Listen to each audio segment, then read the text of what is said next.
வணக்கம்.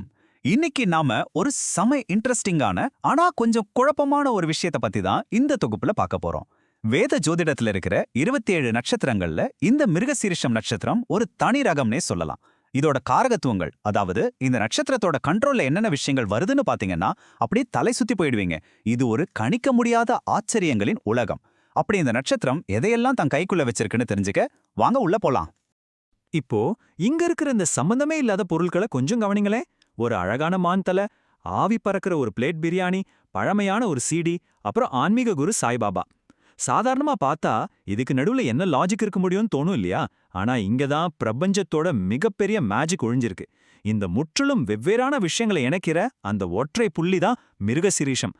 ஆமாங்க, இது எல்லாமே மிருகசிரீஷத்தோட ஆளுமைக்குள்ள வர்ற விஷயங்கள் தான். அது எப்படி சாத்தியம்னு நீங்க யோசிக்கிறது எனக்கு நல்லாவே புரியுது. இத நாம கிளியரா புரிஞ்சுக்க இந்த ஒட்டுமொத்த லிஸ்டையும் ஒரு 5 பிரிவா பிரிச்சு பார்க்க போறோம். இதோட முக்கிய குறியீடுகள், உணவு பட்டியல், பொருட்கள் மற்றும் தொழில்கள், உடல்நலம் மற்றும் குணங்கள், கடைசியா இதோட ஆன்மீக தொடர்புகள். வாங்க ஒவ்வொன்னா டீகோட் பண்ணலாம். விஷயத்துக்குள்ள போறதுக்கு முன்னாடி இந்த காரகத்துவங்கள் அப்படின்னா என்னன்னு ஒரு சின்ன விளக்கம். ஜோதிடத்துல ஒரு குறிப்பிட்ட நட்சத்திரம் எந்தெந்த மனிதர்கள், விலங்குகள், இடங்கள் இல்ல பொருட்கள் மேல தான் ஆதிக்கத்தை செலுத்துதுன்னு குறிக்கிற முறைதான் இந்த காரகத்துவம்.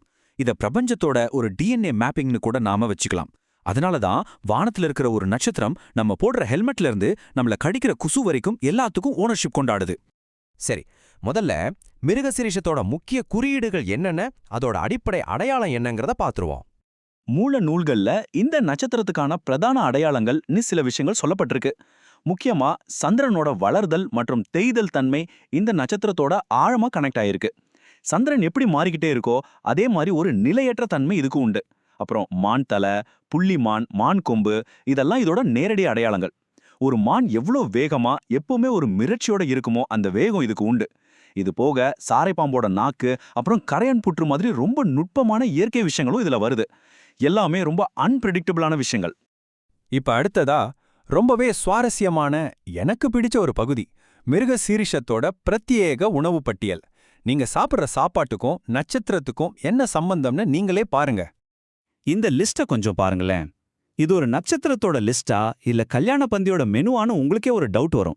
ஒரு பக்கம் காரசாரமான பிரியாணி, மீன் குழம்பு, கருவாடுன்னு ஹெவியான அசைவ உணவுகள் இருக்கு. இன்னொரு பக்கம் லட்டு, குலாப் ஜாமுன், கொழுக்கட்டைன்னு தித்திக்கிற இனிப்புகளும் இருக்கு. இது மட்டுமா, தேங்காய் பிஸ்கெட், பேக்கரி ஐட்டம்ஸ், இளநீர், செவ்வாழை, கரும்புன்னு லிஸ்ட் நீண்டுகிட்டே போகுது. இப்ப சொல்லுங்க, உங்களுக்கு திடீர்னு பிரியாணி சாப்பிடணும் போலவோ இல்ல குலாப் ஜாமுன் சாப்பிடணும் போலவோ தோணுச்சுன்னா அதுக்கு இந்த மிருகசீரிஷம் கூட காரணமா இருக்கலாம். அடுத்து, சாப்பாட்டை தாண்டி நம்ம அன்றாட வாழ்க்கையில நம்ம யூஸ் பண்ற பொருட்கள், கருவிகள் மேல இந்த நட்சத்திரம் எப்படி ஆதிக்கம் செலுத்துதுன்னு பார்ப்போம். இந்த இடத்துல ஒரு பிரில்லியண்டான முரண்பாடு இருக்கு. பழங்கால ஜோதிடம் இன்னைக்கு நாம யூஸ் பண்ற மாடர்ன் கேட்ஜெட்ஸ் கூட எப்படி கனெக்ட் ஆகுதுன்னு பாருங்க. இடது பக்கம் பாரம்பரியமான உரல், மத்து, பட்டுப்புடவை, மார்க்குடை எல்லாம் இருக்கு. ஆனா வலது பக்கம் பார்த்தா நம்ம செல்போன், பழைய CD, radio, calling bell, buzzer, cutting player, பூட்டு எல்லாமே இந்த மிருகசிரிஷத்தோட கண்ட்ரோல்ல தான் வருது.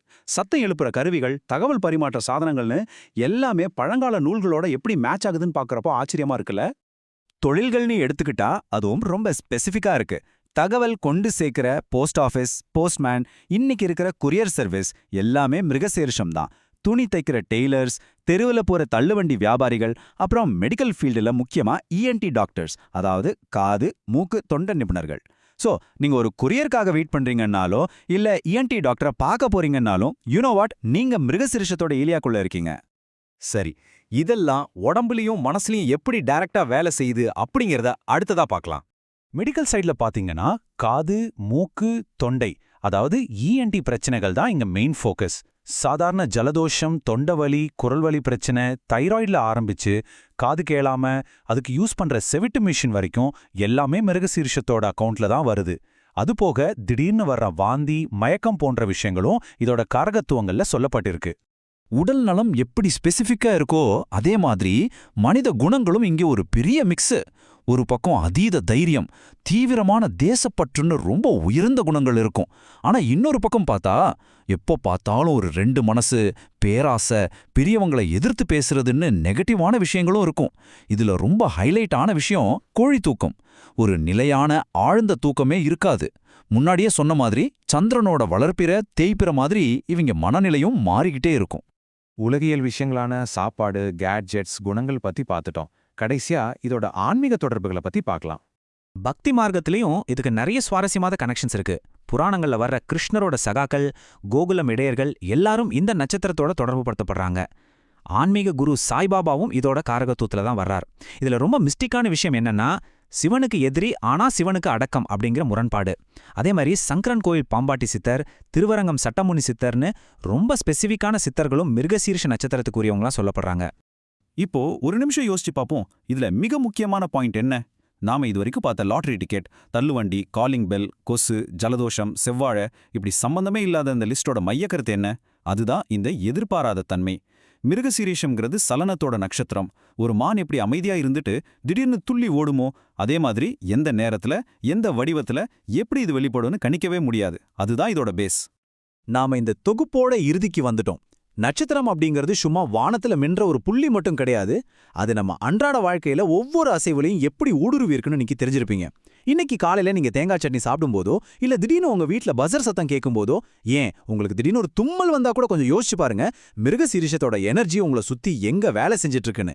இந்த பிரபஞ்சத்தோட விசித்திரங்களை தேட நம்ம பயணம் தொடரும். மீண்டும் உங்களை சந்திக்கிறேன். நன்றி.